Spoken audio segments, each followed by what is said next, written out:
Assalamualaikum warahmatullahi wabarakatuh. Waalaikumsalam. Alhamdulillah malam ini kita bisa ngobrol bareng Gus Faris.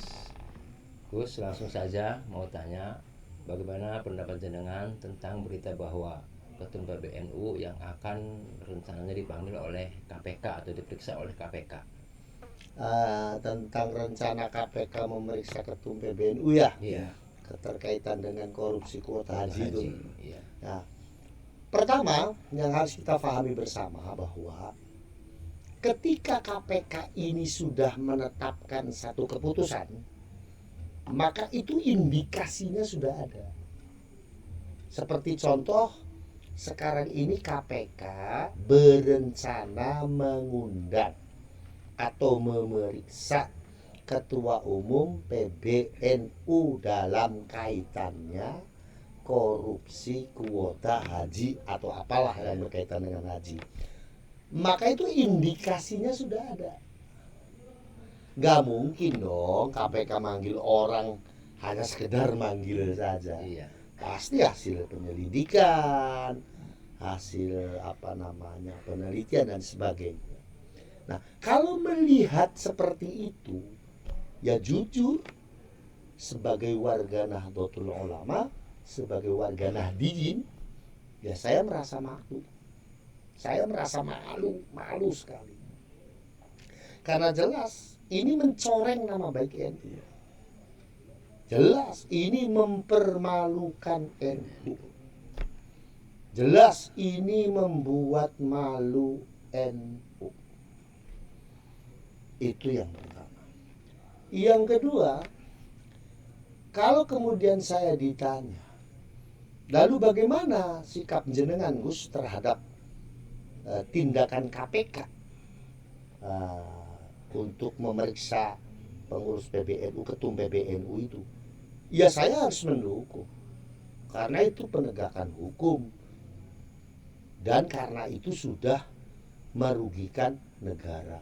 Sementara NU sendiri itu terkenal dengan jamaiyah yang mengusung cinta tanah air, ya kan? NKRI harga mati. Yang kedua, NU sendiri punya dasar perjuangan menegakkan keadilan. Lalu kemudian NU punya prinsip perjuangan sama-sama ikut membesarkan Indonesia dengan mendukung penegakan supremasi hukum. Nah, makanya saya harus mendukung. Nah, kalau kemudian pengurus NU-nya sendiri yang melakukan hal seperti itu, ya mau tidak mau ya harus didukung KPK. Artinya usut saja secara tuntas. Usut saja secara tuntas. Bahkan bila perlu jangan sebatas ketumnya saja. Jangan, karena saya sih punya perkiraan, kalaupun iya pengurus PBNU itu terlibat atau ketum, saya sih yakin tidak hanya ketum saja. Kenapa? Karena melihat nominal, ya kan, nominal dari KPK korupsi kuota haji ini, nominalnya kan fantastis nominalnya itu, sampai 1 triliun kalau nggak salah. 1,1 triliun lebih. Karena nggak mungkin kalau cuma satu orang yang terlibat, ya kan. Sementara kemarin kan KPK sendiri sudah menetapkan satu orang ya, satu orang itu. Kalau saya sih mengenalnya Pak Alek gitu, itu pengurus PBNU itu. Satu orang kan. Ya kalau saya sih menyangkanya enggak satu orang, enggak cuma dia toh ketum aja. Banyak yang terlibat. Itu menurut saya. Dan kalau memang iya ada indikasi ke sana, ya periksa saja semuanya. Biar tuntas ya. Biar tuntas. Ini penegakan hukum. Biar semuanya bisa berjalan sesuai dengan hukum dan Indonesia bisa terselamatkan dari kasus-kasus korupsi seperti itu yang akan merugikan negara. Yang ketiga, melihat dari semua dinamika yang ada, saya secara pribadi mau minta Gus Yahya mundur saja. Mundur saja. Daripada nanti akan mempermalukan NU, mundur saja. mundur. Ini sangat membuat malu NU. Nah, yang keempat, dari semua dinamika yang ada ini, jangan lalu kita menjustis bahwa ini adalah kasusnya NU. Jangan. Ini bukan kasusnya NU, tetapi kasus dari oknum pengurus besar Jam'iyah Nahdlatul Ulama, pengurus besar, oknum pengurus besar NU. Nah, kenapa? Karena saya pernah mendengar wawancaranya Profesor Dr. Mahfud MD. Beliau mengatakan bahwa dana-dana korupsi seperti itu kemungkinannya sangat kecil dialirkan lewat organisasi. Yang ada itu yang melalui personal pengurus organisasi.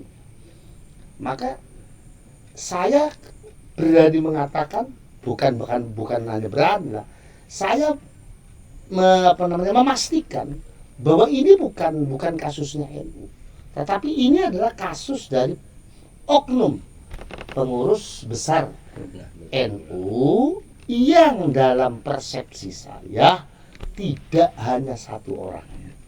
Tidak hanya satu orang. Kemarin ditetapkan oleh KPK Pak Alek ya, yang saya kenal namanya Pak Alek. Dan sekarang ada berencana memanggil ketum. Saya yakin bukan hanya ketum dengan Pak Alek. Saya sih. Kenapa? Karena melihat nominalnya itu loh. Nominalnya itu kan kasus korupsi kuota haji kan sampai berapa itu? 1 triliun ya kalau nggak salah. 1 triliun. Kan nggak mungkin itu. Cuma satu orang. Ya. Maka saya sangat mendukung langkah KPK untuk menuntaskan masalah ini setuntas-tuntasnya. Siapapun oknum pengurus besar Nahdlatul Ulama yang terlibat harus diusut tuntas. Dan siapapun di luar pengurus besar Nahdlatul Ulama yang terindikasi menerima aliran dana korupsi kuota haji itu harus diperiksa dan harus dihukum sesuai dengan hukum yang berlaku demi penegakan hukum, demi penegakan supremasi hukum dan demi Indonesia. Itu. Dan satu lagi Gus, bagaimana pendapatnya jenengan tentang Gus Yakut, Menteri Agama yang periode kemarin itu? Ya itu juga memalukan sekali lah ya. Memalukan sekali. Orang siapa yang nggak tahu kalau dia itu kader NU. Semua tahu dia ini kader NU. Bahkan ketika dia menjabat sebagai ketua Ansor, dalam orasi-orasinya kan selalu seolah-olah kan paling Indonesia lah ya lah. Paling Indonesia kan. Wah Indonesia harga mati. Lalu kemudian sekarang dia terjerat dengan kasus seperti ini. Kan orang ketawa semua. Orang ketawa semua lah. Orang ketawa semua. Memalukan sekali itu. Memalukan sekali. Memalukan kader NU. Memalukan kader NU. Dan saya di Ansor pun lama saya aktif di Ansor pun ya sedikit banyaknya tahulah tentang bagaimana Ansor. Saya ya nggak nyangka saja ketika dia sampai berbuat memalukan seperti itu kan. Nah, kemudian di dalam kaitannya dengan Yakut, saya juga punya satu pemikiran tidak sendiri.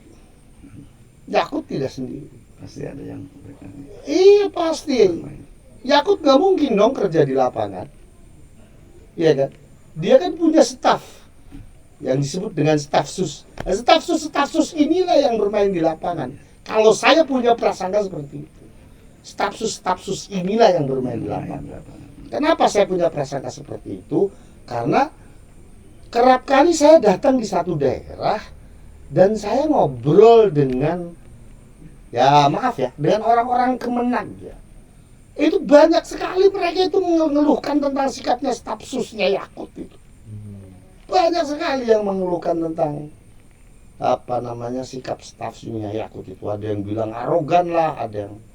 Maka kaitannya dengan Yakut, saya sih meminta kepada KPK untuk mengusut semua staf susnya Yakut, semua staf susnya Yakut, jangan ada yang tersisa.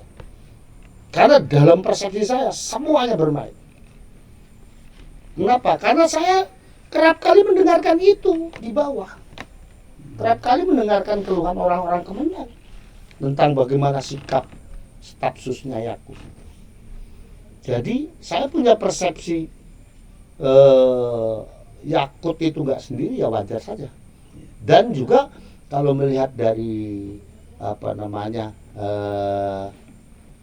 susunan jabatannya, kan nggak mungkin menterinya yang di lapangan, pasti kan staf susnya yang bermain, ya kan? Maka saya minta kepada KPK untuk mengusut semua staf susnya Yakut. Itu. Kemudian berkaitan dengan ini, belum lama saya ini ngobrol dengan beberapa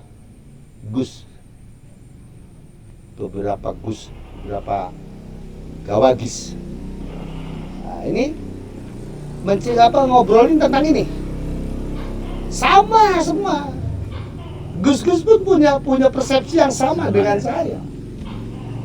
Iya, punya persepsi yang sama dengan saya, bahwa yang bermain di bawah itu ya staf susnya itu. Dan ini kan sangat memalukan. Kenapa? Karena staf susnya Yakut itu yang saya tahu itu juga banyak kader-kader Ansor. Banyak. Jadi bisa berdampak buruk juga. Nah ini ya, berdampaknya akan sangat jelek sekali untuk NU, untuk Ansor. Maka saya mendukung langkah KPK untuk menuntaskan ini, biar kita tahu mana yang sebetulnya berjuang benar-benar untuk NU, mana yang hanya memanfaatkan NU. Untuk screening ke depannya, screening NU seperti itu. Mohon maaf, saya ngomong begini bukan karena saya gimana, enggak, sama sekali enggak. Saya nggak punya maksud apa-apa, enggak. Cuma saya objektif saja.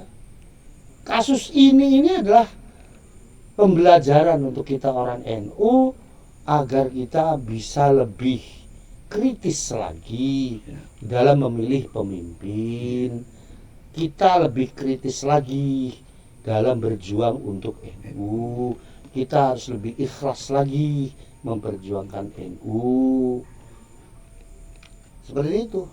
Jadi kesimpulannya, saya mendukung langkah KPK kaitannya dengan Yakut. Periksa semuanya itu, staf sus itu, tuntas semuanya. Karena saya kerap kali terjun ke bawah, banyak mendengarkan keluhan-keluhan sekarang tentang sikap dari staf susnya Yakut. Jadi menurut saya, periksa semua, tuntaskan dengan baik sesuai dengan hukum yang berlaku. Untuk NU, jadikan ini sebagai pembelajaran agar kita lebih ikhlas lagi dalam berjuang membesarkan NU dan warga NU dan Indonesia. Seperti itu, Kang Sinyo. Terima kasih Gus. Asik ngobrolnya. Merdeka.